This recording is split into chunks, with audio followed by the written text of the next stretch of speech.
ഉത്തർപ്രദേശിൽ അറവുശാലകൾ പൂട്ടിയതിനെതിരെ പ്രതിഷേധം. നാളെ മുതൽ കടകൾ അടച്ചിടുമെന്ന് മാംസവ്യാപാരികൾ അറിയിച്ചു. തലസ്ഥാനമായ ലക്നൌവിൽ സസ്യേതര ഭക്ഷണം ലഭിക്കില്ല. അനധികൃതമെന്ന പേരിൽ മീൻ ചന്തകളും അടച്ചുപൂട്ടുകയാണ്. ബിജെപിക്ക് വൻ ഭൂരിപക്ഷം ലഭിക്കുകയും യോഗി ആദിത്യാനന്ദ മുഖ്യമന്ത്രിയാവുകയും ചെയ്തതിനു പിന്നാലെ മാംസവ്യാപാരികൾക്ക് നേരെ ആരംഭിച്ച അക്രമം ഉത്തർപ്രദേശിൽ വ്യാപിക്കുകയാണ്. തലസ്ഥാനമായ ലക്നൌവിലെ മുഴുവൻ അറവുശാലകളും പൂട്ടി. വിദൂര പ്രദേശങ്ങളിൽ സംഘപരിവാർ പ്രവർത്തകർ അറവുശാലകൾക്ക് തീയിട്ടതോടെ വർഗീയ സംഘർഷത്തിന്റെ ഭീതിയും ഉടലെടുത്തിട്ടുണ്ട്. അനധികൃതമെന്ന പേരിൽ മീൻ ചന്തകളും അടച്ചുപൂട്ടിയതോടെ തലസ്ഥാനമായ ലക്നൌ പൂർണ്ണമായും വെജിറ്റേറിയനായി. മാംസവ്യാപാരികൾക്ക് നേരെ കയ്യേറ്റവും ഉണ്ടാകുന്നു. നാളെ മുതൽ മുഴുവൻ കടകളും അടച്ചിടുമെന്ന് മാംസവ്യാപാരികൾ തീരുമാനിച്ചു. ഹോട്ടലുകളെയും റെസ്റ്റോറന്റുകളെയും സമരം ബാധിക്കും. ലക്ഷക്കണക്കിന് പേർക്ക് നിലവിൽ തൊഴിൽ നഷ്ടമായി. ഉത്തർപ്രദേശിലെ ബിജെപി സർക്കാർ നിലപാട് ഇന്ത്യയുടെ മാംസ കയറ്റുമതിയെയും ബാധിച്ചിട്ടുണ്ട്. News bureau, Delhi.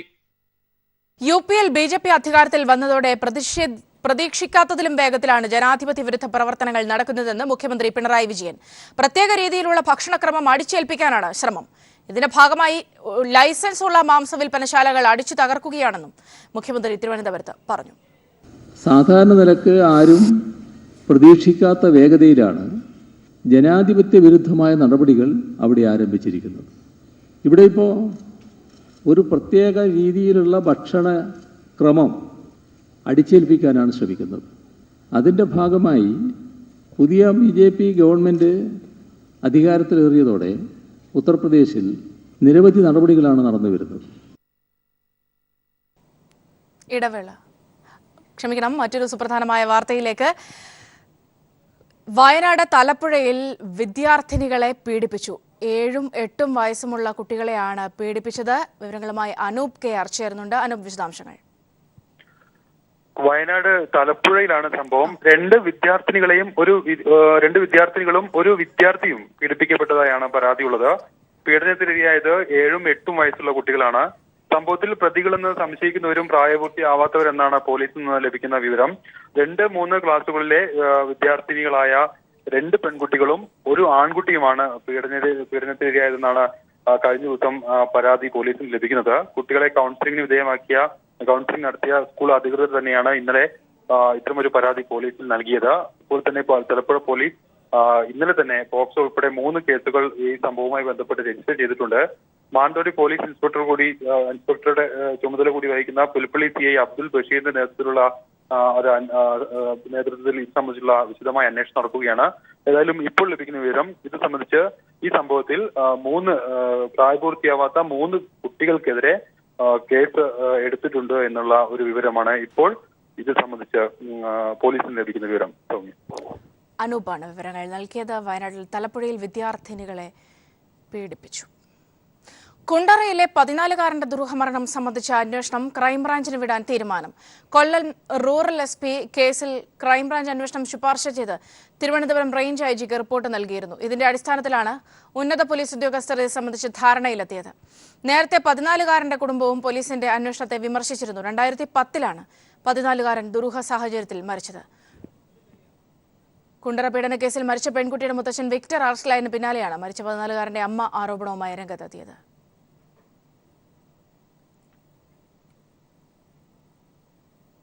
കുണ്ടറ പീഡന കേസിലെ പ്രതി വിക്ടറിന്റെ ഭാര്യ ലതയെ പോലീസ് അറസ്റ്റ് ചെയ്തു. വൃക്കരോഗത്തെ തുടർന്ന് ചികിത്സയിലായിരുന്ന ലതയെ ആശുപത്രിയിലെത്തിയാണ് പോലീസ് അറസ്റ്റ് രേഖപ്പെടുത്തിയത്.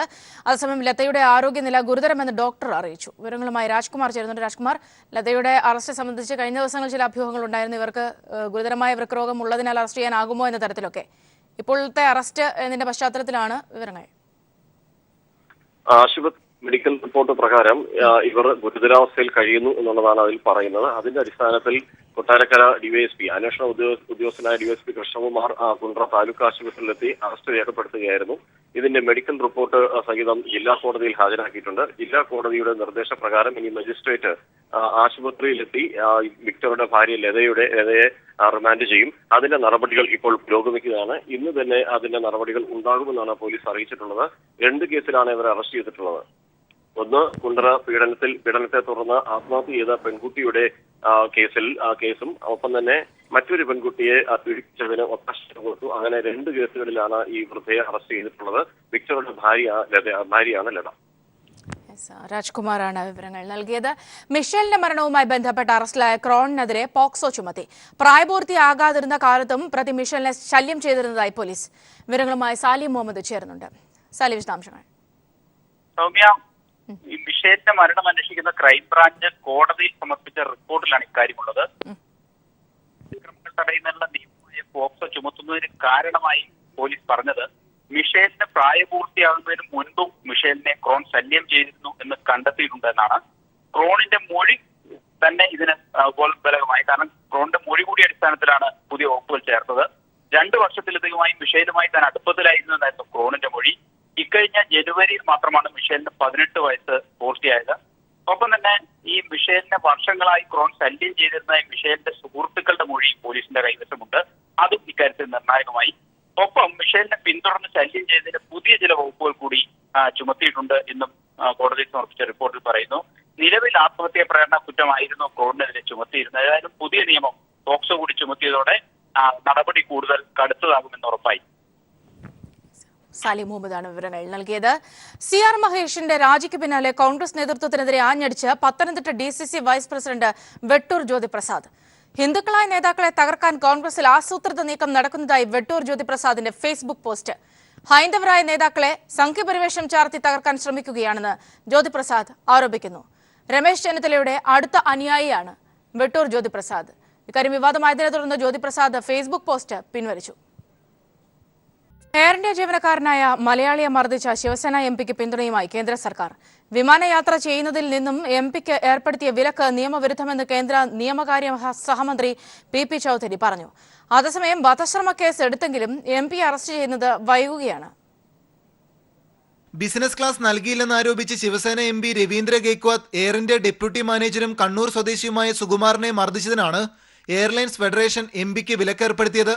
എന്നാൽ എയർലൈൻസ് ഫെഡറേഷന്റെ യാത്രാവിലക്ക് നിയമവിരുദ്ധമെന്നാരോപിച്ചാണ് കേന്ദ്ര നിയമസഹമന്ത്രി PP ചൌധരി രംഗത്തെത്തിയത്. ജീവനക്കാരുടെ ആത്മാഭിമാനം സംരക്ഷിക്കാൻ ഇത്തരമൊരു നടപടി അനിവാര്യമെന്നായിരുന്നു ഫെഡറേഷന്റെ നിലപാട്. മുംബൈയിലേക്ക് തിരിക്കാനിരുന്ന MP-യുടെ മടക്ക ടിക്കറ്റ് എയർ ഇന്ത്യയും ഇൻഡിഗ എയർലൈൻസും റദ്ദാക്കുകയും ചെയ്തു. എന്നാൽ MP-മാർക്ക് യാത്രാവിലക്ക് ഏർപ്പെടുത്താൻ വിമാന കമ്പനികൾക്ക് നിയമാവകാശമില്ലെന്നാണ് കേന്ദ്ര നിയമ മന്ത്രാലയത്തിന്റെ അവകാശവാദം. ഹൃദ്രോഗി കൂടിയായ മലയാളി ഉദ്യോഗസ്ഥനെ ചെരിപ്പൂരി മുഖത്തടിച്ച് മർദ്ദിച്ച MP-ക്കെതിരെ വധശ്രമത്തിന് കേസെടുത്തെങ്കിലും അറസ്റ്റ് വൈകുകയാണ്. നേരത്തെ ആവശ്യമായ നിയമ നടപടികൾ സ്വീകരിക്കുമെന്നാണ് വ്യോമയാന മന്ത്രി അശോക് ഗജപതി രാജു അറിയിച്ചിരുന്നത്. എന്നാൽ ഇതിനിടയിൽ ദില്ലിയിൽ നിന്ന് മുംബൈയിലേക്ക് ശിവസേന MP ട്രെയിൻ മുഖാന്തരം മടങ്ങി. News bureau, Delhi. People exclusive. Harippad സ്വദേശി അനിൽ അച്ഛൻകുഞ്ഞ് എന്ന CRPF ജവാൻ മരണപ്പെട്ടത് ഉദ്യോഗസ്ഥരുടെ പീഡനം മൂലമെന്ന് ബന്ധുക്കളുടെ വെളിപ്പെടുത്തൽ. 2016 മാർച്ച് 24-നാണ് കുളിമുറിയിൽ വീണ് അനിൽ മരിച്ചുവെന്ന വാർത്ത ബന്ധുക്കളെ അറിയിച്ചത്. ഉദ്യോഗസ്ഥ വീഴ്ച മറച്ചുവെച്ചു എന്ന് മാത്രമല്ല, നാട്ടിൽ മൃതദേഹം എത്തിച്ചത് പ്ലാസ്റ്റിക് ഷീറ്റിൽ പൊതിഞ്ഞ് വികൃതമായ നിലയിലും. 2016 മാർച്ച് 26-നാണ് ചിങ്ങോലി സ്വദേശി അനിൽ അച്ഛൻകുഞ്ഞെന്ന അർദ്ധസൈനികൻ ഛത്തീസ്ഗഡിൽ വെച്ച് മരണപ്പെട്ടത്. കുളിമുറിയിൽ വീണ് മരണപ്പെടുകയായിരുന്നു എന്നാണ് ഉദ്യോഗസ്ഥർ വീട്ടുകാരെ അറിയിച്ചത്. എന്നാൽ ഉദ്യോഗസ്ഥരുടെ ഭാഗത്തു നിന്നുള്ള വീഴ്ചയാണ് അനിലിൻ്റെ മരണത്തിൽ കലാശിച്ചതെന്നാണ് ബന്ധുക്കൾ ഇപ്പോൾ പറയുന്നത്. കഴിഞ്ഞ മാർച്ച് 24 ഹോളി ദിവസം അവിടെ കമ്പനി കമാൻഡർ ഈ ജവാനെല്ലാം കൂടെ അടുത്തുള്ള ഒരു കുളത്തിൽ നീന്തൽ മത്സരം നടത്തിച്ചാണ്. നീന്തി ലാസ്റ്റിൽ പുള്ളി കുഴഞ്ഞു പോയി. അപ്പോഴത്തേക്ക് ഇവർ ആരും ശ്രദ്ധിച്ചില്ലെന്ന് പറഞ്ഞു. പക്ഷെ അതൊന്നും എന്തോന്ന് അവർ പറയുന്ന വിശദീകരണം അതാണ്. പക്ഷെ അതിന് നമുക്ക് പിന്നെ മുന്നോട്ട് അന്വേഷണം നടത്തുകയോ അങ്ങനെയൊന്നും ചെയ്തില്ല. അനിലിൻ്റെ മരണശേഷവും മൃതദേഹത്തോട് അനാദരവ് കാട്ടിയെന്നാണ് ബന്ധുക്കൾ പറയുന്നത്. എംബാം ചെയ്ത് മൃതദേഹം അയക്കുന്നതിന് പകരം പ്ലാസ്റ്റിക് ഷീറ്റ് ഉപയോഗിച്ചാണ് മുങ്ങി മരിച്ച അനിലിൻ്റെ മൃതദേഹം നാട്ടിലെത്തിച്ചത്. ഇതേ തുടർന്ന് സ്വന്തം ഭാര്യയ്ക്ക് പോലും ഭർത്താവിനെ ഒരു നോക്ക് കാണാൻ സാധിച്ചില്ലെന്നും ഇവർ പറയുന്നു. വേലി കെട്ടുന്ന പ്ലാസ്റ്റിക് ആ ഷീറ്റിൻ്റെ അകത്ത് തുണി പോലും ഇടാതെ കുറച്ച് കർപ്പൂരം ഈ വാരിയിട്ട് പാറ്റാഗുളിക അത് വാരിയിട്ട് കയറ്റിവിട്ടത് എല്ലാം അളിഞ്ഞ് തിരിച്ചറിയാൻ തൊലി പോലും ഇല്ല. ശരി, സംഭവത്തെക്കുറിച്ച് അന്വേഷിക്കണമെന്നാവശ്യപ്പെട്ടുകൊണ്ട് പ്രധാനമന്ത്രിക്കും കേന്ദ്ര ആഭ്യന്തരമന്ത്രിക്കും നിരവധി കത്തുകൾ അയച്ചിട്ടും യാതൊരുവിധ നടപടി ഉണ്ടായില്ലെന്നും ബന്ധുക്കൾ പറയുന്നു.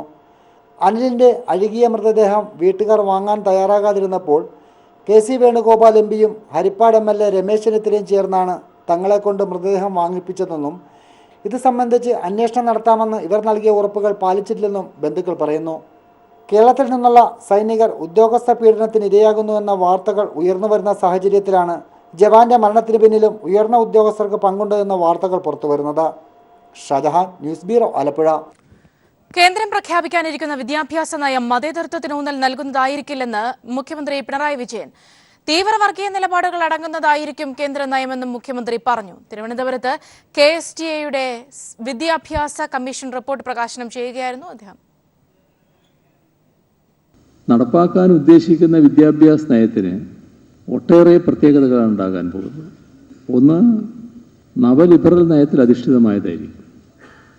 സെക്കുലറിസത്തിന് ഊന്നൽ കൊടുത്തതായിരിക്കില്ല. പ്രത്യേകിച്ച് തീവ്ര വർഗീയ നിലപാടുകൾ, അതിൽ തന്നെ ഹൈന്ദവ വർഗീയതയുടെ അംശങ്ങൾ ഉൾക്കൊള്ളുന്നതാകും പുതുതായി വരുന്ന കേന്ദ്ര വിദ്യാഭ്യാസ നയം. കൊല്ലം മലനടയിൽ ക്ഷേത്രത്തിൽ കളക്ടറുടെ വിലക്ക് ലംഘിച്ച് വെടിക്കെട്ട് നടത്തി. 3 പേർക്ക് പരുക്ക്. വിവരങ്ങളുമായി രാജ്കുമാർ ചേരുന്നുണ്ട്. രാജ്കുമാർ, എന്താണ് സംഭവിച്ചത്? മലനട ഉത്സവവുമായി ബന്ധപ്പെട്ട് ഇന്നലെ ഒരു ചെറിയ തോതിലുള്ള ഒരു കമ്പം, അവിടെ ഒരു കരിമരുന്ന് പ്രയോഗം ഉണ്ടായിരുന്നു. മത്സര കമ്പമാണെന്ന് സ്ഥിരീകരിച്ചിട്ടില്ല. അതേസമയം സംസ്ഥാനത്ത് പരവൂർ പുറ്റിങ്ങൽ ഇതിന് ശേഷം ഈ ഗവൺമെന്റ് അധികാരത്തിൽ വന്നതിന് ശേഷം ഒരു ക്ഷേത്രങ്ങളിലും കരിമരുന്ന് പ്രയോഗങ്ങൾ വേണ്ട, അത് പ്രത്യേക അനുമതിയും അതിന് ഗവൺമെന്റ് അറിവോടുകൂടി മാത്രമേ ചെയ്യാവൂ എന്നുള്ളൊരു നിർദ്ദേശം, ഉത്തരവുണ്ട്. എന്നാൽ കൊല്ലം ജില്ലാ കളക്ടറുടെ ഉത്തരവ് ലംഘിച്ചുകൊണ്ടാണ് ഇവിടെ ഈ കരിമരുന്ന് പ്രയോഗം നടത്തിയിട്ടുള്ളത്. ഇതിൽ നിസ്സാര പരിക്ക് പൊള്ളലേറ്റിട്ടുണ്ട്. എന്നാൽ ഇതുമായി ബന്ധപ്പെട്ട് അമ്പല കമ്മിറ്റി ഭാരവാഹികളെ പോലീസ് ഇപ്പോൾ കസ്റ്റഡിയിലെടുത്ത് ചോദ്യം ചെയ്തു വരികയാണ്. സാലിദ്, നമുക്കറിയാം പുറ്റിങ്ങൽ സംഭവിച്ചത് വലിയ നിയമലംഘനങ്ങളായിരുന്നു. വെടിക്കോപ്പുകളുടെ നിർമ്മാണത്തിൽ പോലും അപാകതകൾ ഉണ്ടായെന്ന് അടക്കമുള്ള കാര്യങ്ങൾ ഉണ്ടായിരുന്നു. ഇവിടെ ഈ അപകടം ഉണ്ടായത് എങ്ങനെയാണ്? 3 പേർക്ക് പരിക്കേറ്റു എന്ന് പറയുന്നു. ഈ സംഭവം എങ്ങനെയാണ്? കൃത്യമായ സുരക്ഷയില്ലായിരുന്നു. മറ്റു പ്രശ്നങ്ങളൊക്കെ എങ്ങനെയാണ്? അതിന്റെ കൂടുതൽ വിവരങ്ങൾ ലഭ്യമായിട്ടില്ല. ഇതിൽ കരിമരുന്ന് പ്രയോഗം നടക്കുന്നതിനിടെ അതിൽ ജോലി ചെയ്യുന്നവർക്ക് അത് പൊള്ളലേറ്റു എന്നുള്ളതാണ് ലഭിക്കുന്ന വിവരം. അത് അത്ര സാരമായ പരിക്ക് അല്ല എന്നാണ് പോലീസ് പറയുന്നത്. എന്തായാലും ഇതിലെ അമ്പല കമ്മിറ്റി ഭാരവാഹികളെ ഇപ്പോൾ പോലീസ് ചോദ്യം ചെയ്യുകയാണ്. കർശന നടപടി സ്വീകരിക്കുമെന്ന് കൊട്ടാരക്കര റൂറൽ SP സുരേന്ദ്രൻ അറിയിച്ചു. രാജ്കുമാർ, ഏതായാലും നമുക്കറിയാം പുറ്റിങ്ങലിന്റെ നടുക്കം ഇതുവരെയും മാറിയിട്ടില്ല. ഇപ്പോഴും അന്നത്തെ ആ സംഭവത്തിന് ശേഷം ഇത്തരത്തിലുള്ള യാതൊരു സുരക്ഷയും ഇല്ലാതെ നടക്കുന്ന കരിമരുന്ന് പ്രയോഗങ്ങൾ വേണ്ട എന്ന കർശനമായ ഒരു നിലപാട് സർക്കാർ എടുത്തിരുന്നു. അതിന്റെയൊക്കെ ഭാഗമായി തന്നെയാകണം ഇങ്ങനെ ഒരു നിർദ്ദേശം, അതായത് കളക്ടർ തന്നെ ഇടപെട്ട് ഇവിടെ ഒരു ഉത്തരവ് നൽകിയിട്ടുണ്ടെന്ന് മനസ്സിലാക്കാൻ സാധിക്കുന്നു. എന്നിട്ടും ഇവിടെ ഇത്തരത്തിൽ ഒരു നിയമലംഘനം നടന്നിരിക്കുന്നു. ഇത് എങ്ങനെ നടന്നു? അധികാരികളുടെ കണ്ണ് വെട്ടിച്ചാണോ? അവിടെ നേരത്തെ മറ്റു സംഭവത്തിൽ നമുക്കറിയാം അവിടെ സുരക്ഷാ പോലീസൊക്കെ ഉണ്ടായിരുന്നു. പുറ്റിങ്ങൽ സംഭവത്തിൽ ഇവിടെ എന്താണ് നടന്നത്? ആരും അറിയാതെ ഇങ്ങനെ ഒരു കരിമരുന്ന് പ്രയോഗം നടത്തുകയായിരുന്നോ?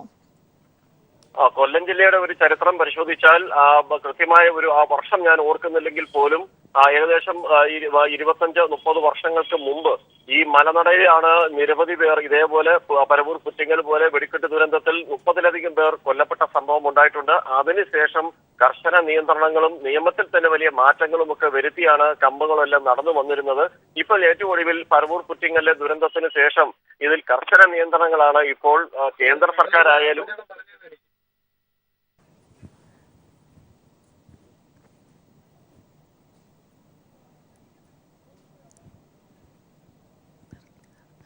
രാജ്കുമാർ, ഇവിടെ ഇപ്പോൾ ഈ 3 പേർക്ക് പരിക്കേറ്റിട്ടുണ്ടെന്നാണ് അറിയാൻ കഴിയുന്നത്.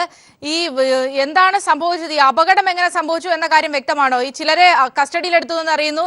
ഏതെങ്കിലും സമീപവാസികളുമായി നമുക്ക് കോൺടാക്ട് ചെയ്യാൻ പറ്റിയിട്ടുണ്ടോ? അതോ ഇപ്പോൾ വിവരങ്ങൾ പുറത്ത് വന്നിട്ടേ ഉള്ളൂ? അത്തരത്തിലുള്ള കാര്യങ്ങളിലേക്ക് കടക്കാൻ ഇപ്പോൾ ആകുമോ രാജ്കുമാർ? വിവരങ്ങൾ നമുക്ക് ലഭ്യമായിട്ടില്ല. ഇപ്പോൾ അമ്പല കമ്മിറ്റി ഭാരവാഹികളെ പോലീസ് കസ്റ്റഡിയിലെടുത്ത് ചോദ്യം ചെയ്തു വരികയാണ്. കൃത്യമായി തന്നെ കളക്ടർ ഇവരത് അനുവാദം തേടിയെങ്കിലും കളക്ടർ ഇതിന് അനുവാദം നൽകിയിരുന്നില്ല. കളക്ടർ അല്ല, ADM ആണ് ഇതിന് ബന്ധപ്പെട്ട അധികാരി. ADM ഇവർക്ക് അനുവാദം കൊടുത്തിട്ടില്ല. കരിമരുന്ന് പ്രയോഗം ആചാരാനുഷ്ഠാനങ്ങളുടെ ഭാഗമായി പോലും അനുവദിക്കില്ല എന്ന് ഇന്നലെ തന്നെ പരവൂർ പുറ്റിങ്ങലിൽ തന്നെ ഇന്നലെ പരവൂർ SI എത്തി നമ്മളത് തത്സമയം കാണിക്കുകയും ചെയ്തതാണ്. കൃത്യമായി അതിനകത്ത് പോലീസ് നോട്ടീസിൽ പറയുന്നുണ്ടായിരുന്നു കരിമരുന്ന് പ്രയോഗം ഉൾപ്പെടെ ആചാരാനുഷ്ഠാനങ്ങളുടെ ഭാഗമായി പോലും അനുവദിക്കില്ല എന്ന്. കേരള പോലീസ് ഇക്കാര്യത്തിൽ സംസ്ഥാന ഗവൺമെന്റ് കൃത്യമായ നിർദ്ദേശം കേരള പോലീസിന് നൽകിയിട്ടുണ്ട്. അതുകൊണ്ട് തന്നെ ഇപ്പോൾ ഇതെല്ലാം നിയമം ലംഘിച്ചുകൊണ്ട് എല്ലാവരും നോക്കുകുത്തിയാക്കിയാണ് ഈ കരിമരുന്ന് പ്രയോഗം നടന്നു എന്ന് നമുക്ക് അനുമാനിക്കാൻ. തീർച്ചയായും ഇതൊരു വലിയ മത്സരക്കമ്പമാണെന്ന് ഒരിക്കലും പറയാൻ കഴിയില്ല. അവിടെ തന്നെ ഒരു ദുരന്തത്തിന്റെ ഒരു നാടുകൂടിയാണ് ഈ മലനറ ഉത്സവം. അതിന് പതിറ്റാണ്ടുകൾക്ക് മുമ്പ് അത് സാക്ഷ്യം വഹിച്ചതാണ്. അതുകൊണ്ട് തന്നെ അവിടുത്തെ ജനങ്ങൾക്ക് അതിനെക്കുറിച്ച് നല്ല അറിവുണ്ട്. അതുകൊണ്ടൊരു മത്സരക്കമ്പം നടന്നു എന്ന് നമുക്ക് അവിടെ ഇതുവരെ സ്ഥിരീകരിച്ചിട്ടില്ല. ഈ പോലീസും ഇക്കാര്യത്തിലൊന്നും സ്ഥിരീകരണം നടന്നില്ല. എന്തായാലും ഈ പരാതിയുടെ അടിസ്ഥാനത്തിൽ ഇങ്ങനെ ഒരു സംഭവം റിപ്പോർട്ട് അറിഞ്ഞതിനെ തുടർന്ന് തന്നെ പോലീസ് തന്നെയാണ് ഇവരെ ഇപ്പോൾ കസ്റ്റഡിയിലെടുത്ത് ചോദ്യം ചെയ്തു വരുന്നത്. ഇവിടെ നമുക്കറിയാം രാജ്കുമാർ, ഈ പുറ്റിങ്ങൽ അപകടത്തിന് ശേഷം പലരും പല ഭാഗങ്ങളിലും വെടിക്കെട്ട് നടത്താനുള്ള ശ്രമങ്ങൾ നടക്കുന്നെങ്കിലും ഈ നാട്ടുകാർ പല വിഷയങ്ങളിലും എതിരാണ്. നമുക്കറിയാം പുറ്റിങ്ങൽ പോലും സമീപവാസിയായ ഒരു സ്ത്രീയാണ് ആദ്യം പരാതിയുമായി രംഗത്തെത്തുന്നത്. കാരണം സ്ഥലപരിമിതി പ്രശ്നമുണ്ടായിരുന്നു, ഇത്തരത്തിലുള്ള പല കാര്യങ്ങളും ഒക്കെ തന്നെ ആ പരാതിയിൽ ഉണ്ടായിരുന്നു. ഇവിടെ സമാനമായ ഒരു അവസ്ഥ ഇവിടെ ഉണ്ടോ? ഈ ക്ഷേത്രത്തിന്റെ സമീപത്ത് ഇത്തരത്തിലുള്ള പ്രതിഷേധങ്ങൾ നേരത്തെ തന്നെ ഉണ്ടോ? അതുമായി ബന്ധപ്പെട്ട് എങ്ങനെയാണ് വിവരങ്ങൾ? പ്രത്യേകിച്ച് കൊല്ലം തന്നെയാണ്. അതുകൊണ്ട് മലനട ക്ഷേത്രവും പരവൂർ പുറ്റിങ്ങൽ ക്ഷേത്രത്തിന്റെയും മൈതാനത്തിന്റെ വിസ്തൃതിയൊക്കെ ഏതാണ്ട് ഒരുപോലെ തന്നെയാണ്. ജനവാസ കേന്ദ്രം തന്നെയാണ് ഇതിന് ചുറ്റും. അതുകൊണ്ട് ഈ രണ്ട് സ്ഥലത്തും ഇതിന് അനുയോജ്യമായ ഒരു ഭൂപ്രദേശമല്ല. കമ്പം ഒരിക്കലും ഇവിടെ നടത്താൻ കഴിയില്ല. മുമ്പ് അത് നടന്നതിന്റെ ആ ഒരു പ്രത്യാഘാതം എന്ന നിലയിലാണ് നിരവധി പേർ കൊല്ലപ്പെട്ട സംഭവം മലനട ദുരന്തവുമായി തന്നെ ഉള്ളത്. ഇതേപോലെ പുറ്റിങ്ങലിന് സമാനമായ സംഭവമാണ് പതിറ്റാണ്ടുകൾക്ക് മുമ്പ് മലനടയിൽ നടന്നത്. അതിനുശേഷം ഈ ശൂരനാട് പോലീസ് ഉൾപ്പെടെയുള്ളവർ കൃത്യമായ നടപടികൾ സ്വീകരിച്ചിരുന്നു.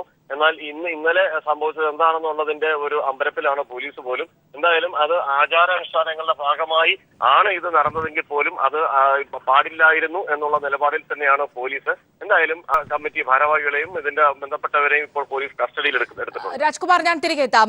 ശ്രീ എൻ കെ പ്രേമചന്ദ്രൻ നമ്മോടൊപ്പം ടെലിഫോൺ ലൈൻ ചേരുന്നുണ്ട്. ശ്രീ എൻ കെ പ്രേമചന്ദ്രൻ, പുറ്റിങ്ങൽ അപകടവുമായി ബന്ധപ്പെട്ട ആ നടുക്കം ഇനിയും മാറിയിട്ടില്ല. അവിടെ ഉണ്ടായിട്ടുള്ള പിഴവുകൾ ഉണ്ടാകാതിരിക്കാനുള്ള എല്ലാ നിർദ്ദേശങ്ങളും ആ സമയത്തൊക്കെ തന്നെയും ഉണ്ടായിരുന്നതാണ്. ഇവിടെ സംഭവിച്ചിരിക്കുന്നത് മറ്റൊന്നല്ല. കളക്ടർ കൃത്യമായ നിർദ്ദേശം നൽകിയിട്ടുണ്ടായിരുന്നു ഇങ്ങനെ ഒരു വെടിക്കെട്ട് നടക്കാൻ പാടില്ല എന്ന്. പക്ഷെ അതിനെയും മറികടന്നുകൊണ്ടാണ് ഈ മലനടയിൽ ഇങ്ങനെ ഒരു വെടിക്കെട്ട് നടന്നിരിക്കുന്നത്.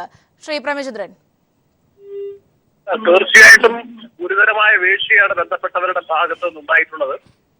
പുറ്റിങ്ങൽ വെടിക്കെട്ടപകട ദുരന്തത്തിന്റെ പശ്ചാത്തലത്തിൽ ജില്ലാ കളക്ടർ അനുമതി നിഷേധിച്ചതിന് ശേഷവും അവിടെ വെടിക്കെട്ട് നടത്തി എന്നുള്ളത് ഗുരുതരമായിട്ടുള്ള നിയമലംഘനമാണ്. കർശനമായ നിയമ നടപടികൾ ആ കാര്യത്തിൽ സ്വീകരിക്കേണ്ടതാണ്. ഞാൻ നേരത്തെ ഒരു ചർച്ചയിൽ കേട്ടത് അവിടുത്തെ സ്ഥലത്തെ പ്രതിനിധീകരിക്കുന്ന MLA സൂചിപ്പിച്ചത് 2 കിലോമീറ്റർ അകലെയാണ് സംഭവം നടന്നത് എന്നുള്ളതാണ്. അതുകൊണ്ട് തന്നെ വിശദാംശങ്ങളെ സംബന്ധിച്ച് വ്യക്തമല്ലെങ്കിൽ പോലും ജില്ലാ കളക്ടറും ജില്ലാ പോലീസും അനുമതി നിഷേധിച്ചതിന് ശേഷവും അങ്ങനെ മത്സരക്കമ്പം അല്ലെങ്കിൽ വെടിക്കെട്ട് മത്സരം നടത്താൻ സംഘാടകരോ മറ്റുള്ളവരാരെങ്കിലുമോ തുനിഞ്ഞിട്ടുണ്ടെങ്കിൽ അവർക്കെതിരായി കർശനമായ നടപടികൾ തീർച്ചയായിട്ടും സ്വീകരിക്കേണ്ടതാണ്. കാരണം നേരത്തെ ഉണ്ടായിരുന്ന തർക്കം, പ്രധാനപ്പെട്ട പ്രശ്നം ജില്ലാ കളക്ടർ അനുമതി കൊടുത്തോ എന്നുള്ളതായിരുന്നു പ്രധാനപ്പെട്ട തർക്ക പ്രശ്നം പുറ്റിങ്ങലിൽ. അത് വളരെ വ്യക്തമായി അനുമതി കൊടുക്കാതിരിക്കുകയും നിരോധിക്കുകയും ചെയ്തതിന് ശേഷവും വളരെ ഏകപക്ഷീയമായി അത്തരമൊരു നിലപാട് സ്വീകരിച്ചത് നടത്തി എന്നുണ്ടെങ്കിൽ, അപകടത്തിൽ പരിക്ക് പറ്റിയിട്ടുണ്ടെങ്കിൽ പൂർണ്ണമായും ഉത്തരവാദികളാണ്. കർശനമായ നടപടികൾ ആ കാര്യത്തിൽ ഗവൺമെന്റ് സ്വീകരിക്കേണ്ടതാണ്. വളരെ നന്ദി ശ്രീ എൻ കെ പ്രേമചന്ദ്രൻ, ഈ അവസരത്തിൽ ഞാൻ കൂടെ പ്രതികരിച്ചതിന്. ഏതായാലും പുറ്റിങ്ങൽ അപകടത്തിന്റെ നടുക്കം ഇപ്പോഴും നമ്മളുടെ എല്ലാം മനസ്സിൽ നിൽക്കുമ്പോഴാണ് കളക്ടറുടെ ലംഘനം, ഉത്തരവൊക്കെ മറികടന്നുകൊണ്ട് ഇപ്പോൾ മലനട അമ്പലത്തിൽ ഇങ്ങനെ ഒരു വെടിക്കെട്ട് നടത്തിയിരിക്കുന്നത്. 3 പേർക്ക് പരിക്കേറ്റു എന്നതാണ് വിവരങ്ങൾ. ഫിലിപ്പോസ് മാർ ക്രിസോസ്റ്റം വലിയ മെത്രാപ്പൊലീത്തയുടെ 100ാം പിറന്നാൾ കൈരളി ടിവിയും കാഴ്ചയും സംയുക്തമായി ആഘോഷിക്കുന്നു. പത്തനംതിട്ടയിൽ ഇന്ന് നടക്കുന്ന ആഘോഷത്തിനുള്ള ഒരുക്കങ്ങൾ പൂർത്തിയായി. വൈകിട്ട് 5:30 ആഘോഷ പരിപാടികൾക്ക് തുടക്കമാകുക.